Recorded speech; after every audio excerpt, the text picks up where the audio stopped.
বিসমিল্লাহির রহমানির রহিম। Real fact জোনে আপনাদেরকে স্বাগতম। আজ আমরা আলোচনা করব এমন একটি বিষয় যা শুনলে মনের ভিতর কাঁপন ধরে যায়। কিয়ামতের দিন, সেই দিন যেদিন আকাশ বিদীর্ণ হবে, পাহাড় গুড়িয়ে যাবে, সব জীবিত মৃত একত্রিত হবে। আসুন আমরা মনোযোগ দিয়ে শুনি কিয়ামতের দিনে সেই ভয়ানক হৃদয় বিদারক বর্ণনা। শুধু দর্শক মণ্ডলী, কিয়ামতের দিন এটা কোনো রূপকথা নয়, এটা আল্লাহর ওয়াদা। সেই দিন শুরু হবে, ইসরাফিল আলাইহিসসালাম শিঙা ফুঁকবেন এবং আকাশ ও পৃথিবী কাঁপতে থাকবে। আল্লাহ বলেন, যখন শিঙায় ফুঁক দেওয়া হবে তখন সমস্ত কিছু ধ্বংস হয়ে যাবে,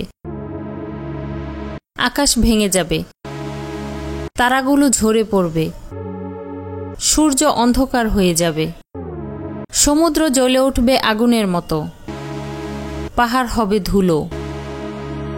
সেই দিন মানুষের হৃদয় ভয়ে কেঁপে উঠবে। আল্লাহ বলেন, হে মানবজাতি, তোমরা তোমার রবকে ভয় করো। সেই দিন হলো এক মহা ভয়ঙ্কর দিন।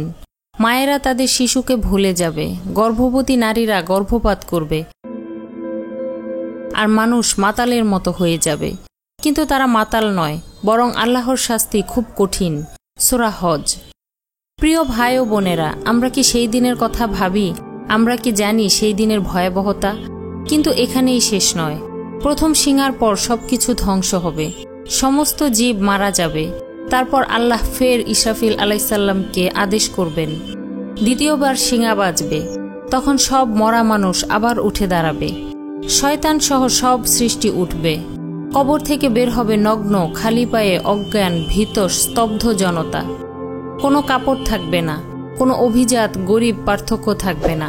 মানুষ চিৎকার করে বলবে, হায় আজ কি কঠিন দিন। সেই দিন বাবা ছেলে থেকে পালাবে, মা তার সন্তানকে ছুঁড়ে ফেলবে, ভাই ভাইকে ভুলে যাবে।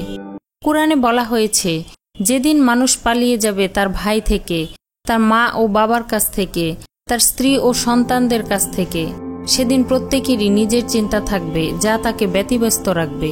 সূরা আবাসা। আল্লাহ, কি কঠিন সেই দিন। সেই দিন মানুষকে এক বিরাট সমতল ময়দানে জড়ো করা হবে।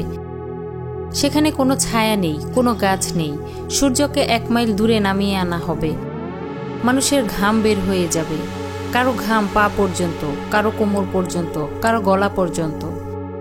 নবীজি সাল্লাল্লাহু আলাইহি ওয়াসাল্লাম বলেছেন, ঘামে মানুষ ডুবে যাবে যথা তার আমল অনুযায়ী। সেদিন কোনো টাকা পয়সা চলবে না, কোনো পরিচিতি চলবে না, শুধুমাত্র আমলপত্র। সেই আমলপত্র উড়ে আসবে ডান হাতে বা বাম হাতে। যারা ডান হাতে পাবে তারা আনন্দে বলবে, নাও পড়ো আমার আমলনামা। কিন্তু যারা বাম হাতে পাবে তারা বলবে, হায় এই বইটি না দেওয়া হতো, আমি যদি জানতে না পারতাম আমার হিসাব। কি কঠিন সেই মুহূর্ত। প্রিয় ভাই ও বোনেরা, তবে সেদিন এক মহা রহমতও আছে। আমাদের প্রিয় নবী হযরত মুহাম্মদ সাল্লাল্লাহু আলাইহি ওয়াসাল্লাম সেদিন সেজদায় পড়ে যাবেন। আল্লাহ তাকে বলবেন, হে মুহাম্মদ, মাথা তোলো, বলো, শোনা হবে, চাইলে দেওয়া হবে, সুপারিশ করো, মানা হবে। তিনি সুপারিশ করবেন উম্মতের জন্য। আল্লাহ তার উম্মতকে ক্ষমা করবেন। ভাই ও বোনেরা, আমরা কি সেই উম্মতের অন্তর্ভুক্ত হতে পারি না? আমরা কি তার সুন্নাহ মানি? আমরা কি নামাজ পড়ি? সেদিনের ভয়ে আমরা কি নিজেরা বদলাই? আল্লাহ বলবেন, আজ বিচার তোমার রবের। কারো উপর কোনো জুলুম হবে না। যারা ঈমান এনেছে, সৎ কাজ করেছে, তাদের জন্য আছে চিরস্থায়ী জান্নাত। সেখানকার সুখ যা কোনো চোখ দেখেনি, কান শোনেনি, কোনো মন কল্পনাও করতে পারেনি।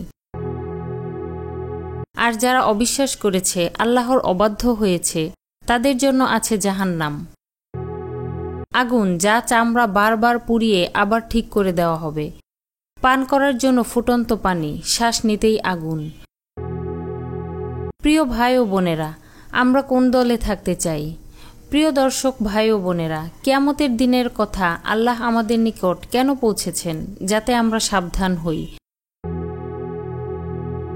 যেন আমরা গুনাহ ছেড়ে তওবা করি, যেন আমরা নামাজ কায়েম করি, যেন আমরা আল্লাহকে ভালোবাসি ও তার সন্তুষ্ট অর্জন করি। আসুন আমরা আজকেই তওবা করি, আসুন আমরা নামাজ পড়ি, আসুন নবীজি সাল্লাল্লাহু আলাইহি ওয়াসাল্লামের সুন্নাহ মানি। আল্লাহ আমাদের সেই ভয়ানক দিনের ভয় থেকে বাঁচিয়ে দিন। আল্লাহ আমাদের হাসরের মাঠে প্রিয় নবী সাল্লাল্লাহু আলাইহি ওয়াসাল্লামের সুপারিশের অধিকারী করে দিন। আমিন। ভিডিওটি যদি আপনার হৃদয় ছুঁয়ে যায় তাহলে শেয়ার করুন অন্যদের সাথে, ইসলাম প্রচারে অংশ নিন। সাবস্ক্রাইব করুন রিয়েল ফ্যাক্ট জোন চ্যানেলকে নতুন ইসলামিক কন্টেন্টের জন্য। আল্লাহ আপনাদের সকলকে হেফাজত করুন। আল্লাহ হাফেজ।